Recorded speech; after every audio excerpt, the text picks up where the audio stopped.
আসসালামু আলাইকুম দর্শক, সবাই কেমন আছেন? আশা করি সবাই ভালো আছেন। আজকে আপনাদের দেখাবো ব্লেন্ডারের পুলি, ব্লেন্ডার জগের পুলি কিভাবে চেঞ্জ করতে হয়। দেখেন অনেকের ব্লেন্ডারের এই গুঁড়া দিয়ে কিন্তু পানি ভরে, গুঁড়া দিয়ে পানি ভরে বা এই জায়গাটা নষ্ট হয়ে যায়। আজকে আপনাদের দেখাবো যে কিভাবে এটা চেঞ্জ করবেন। সর্বপ্রথমে এটা এভাবে মুছরা দিবেন। দেখেন আমি একটা মুছরা দিয়ে খুললাম, দেখেন মুছরা দিয়ে খুলছি, কিন্তু এটা খুলতে হলে আগে না আপনার কাটা খুলতে হবে। কাটা কিভাবে করবেন আমি দেখাই।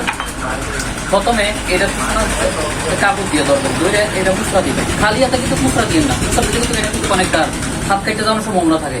এখন এটা মুসরা দিবেন, মুসরা দিয়ে এটা করবেন। দেখেন আমি করতেছি, ঠিক আছে? দেখছেন দর্শক, এটা আমি কিন্তু খুলে লেছি। এখন যদি পানি পড়লে কি করবেন? আমার কাছে একটা ওয়াশার আছে, দেখেন এটা হলো ওয়াশার। এই ওয়াশারটা এখন দিয়ে দিলাম আমি, দিয়ে দেওয়ার পর এবার কাছে আমার কাছে ব্যান্ডার পুলি ওজন করছে, ঠিক আছে দর্শক? এই ব্যান্ডার পুলিটা আমি কি করলাম? লাগাইয়া দিলাম, ঠিক আছে? বাস লাগাই দেওয়ার পর কি হয়েছে? লাগা দেওয়ার পর এখন আর পানি টানি কিছু করতো না, আর এটা পুলিটাও কিন্তু চেঞ্জ হয়ে গেল। এবার আমি এটা একটু সুন্দরভাবে লাগাই দিলাম, ঠিক আছে?